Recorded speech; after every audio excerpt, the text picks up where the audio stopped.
Hi, everyone, and welcome to my college's interview installment.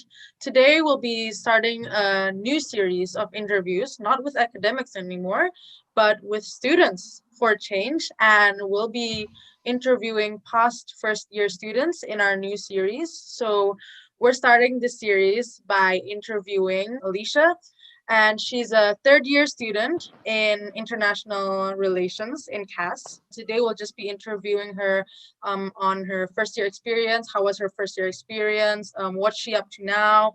What are her favorite courses? And of course, joining us is Cameron.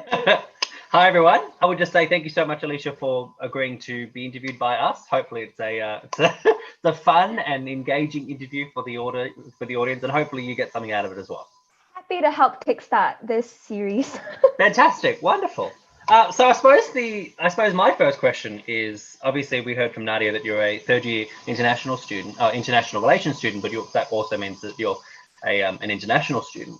I suppose starting a little bit more broadly, what has been your experience at ANU like up until this point? So a bit of background, I actually came to ANU to do the foundation studies program. So I was at the ANU college, so I went through a pathway program. So it was like a 1-year foundation studies, and then I matriculated into the international relations program at the ANU. So my first year at ANU itself, in terms of university wise, was I guess a bit different because I'm already familiar with the whole campus, the whole living situation, but nevertheless it was still a big change, right? Going from doing like high school year 12 kind of studies to going to the big college kind of thing. Of course. Yeah. So definitely I think reflecting on like my last 3 years, like in terms of university, I think there was a very big like steep learning curve. I'm trying to get used to it, but I think once you get a hang of it, you start doing your readings on time, you take part in tutorials, reach out to your professors, and do a lot of study sessions with your friends at the libraries. It definitely gets much easier, and just in getting involved in student life as well. Yeah. So I guess my experience has been very memorable. I think I always tell my friends it's like the best decision I made to like study abroad. So yeah.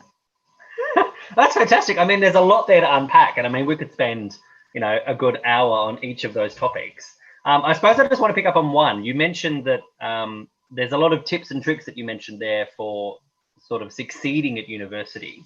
Do you think that you learnt those in first year, or do you think that you sort of got to the beginning of second year and you were like, oh, I'm going to have to do something different? I wouldn't say I'm necessarily succeeding. I mean, none of us are. Well, you're here. I mean, I think first year was definitely a bit of a hit and miss sometimes. I think so, like the skills and like the tips and tricks, it was all picked up along the way. Consulting Nadia because she's a pal mentor, so I guess the tricks and the tips, you kind of pick it up and you kind of go through the motions, have a few rough moments, a few meltdowns in first year and the second year and third year. And fourth year, and just goes on. But just continually evolves. Yeah, but I guess I felt like I got to a good place by like when I hit my second year. I was like, I got this. And I guess planning your courses out really does help as well. In terms of like structuring, I guess I get a bit more. I'm quite a nerd about like structuring my courses.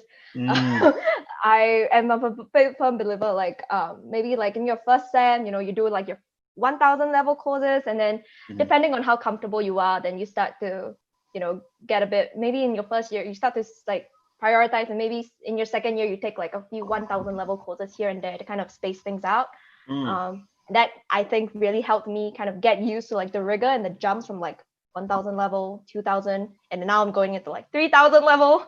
So yeah, it definitely helps. Yeah. Okay, so like just moving on to the next question. A question that many international students like myself probably want to know, for those prospective or first years, how was your transition like from Singapore to Canberra? Because it's obviously two very different cities and countries. Like Singapore is like where I come from Jakarta. It's a metropolitan kind of city, a lot of people crammed into a small kind of space, into Canberra where it's just so spacious and so quiet. So just like how was your transition academically, socially, and environmental wise, I guess? Yes. So, fun fact, Canberra is actually bigger than Singapore, but Canberra has 400,000 people and Singapore has like 6 million. So, Minor detail. I mean, it's my fun fact that I like to tell people. So it's like to give them like kind of a grasp of like the big difference in terms of like society and like pace of living. Yeah. I guess the transition in the beginning, I'm not gonna lie, I found it very bored.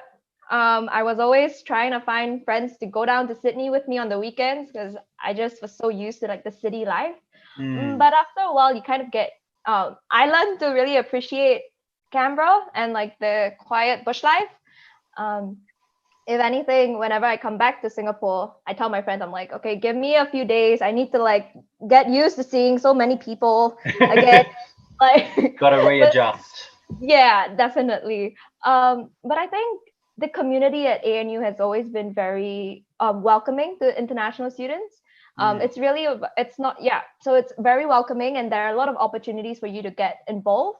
And there are a lot of student clubs. So I personally got very involved with the Singapore Student Society, the Singapore Students Association here at Canberra.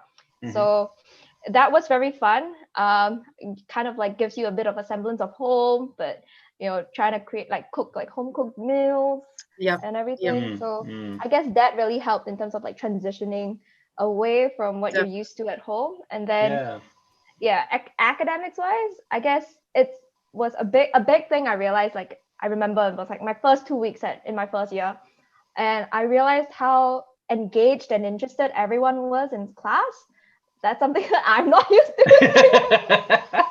I'm sorry, no shame, but no shame. Like it was just like it's just my experience. I guess it's that idea that like everyone who was at least in IR and like in the courses that I was in, everyone was very interested in what they were studying. Very different from Singapore, where it's like there's a paper chase, so some people are like, I don't know why I'm here, kind of thing. So I think that really helped to improve like the environment for study, like that the environment to kind of engage in like critical thinking. It's the safe space to kind of hold like controversial conversations. Definitely helped with learning.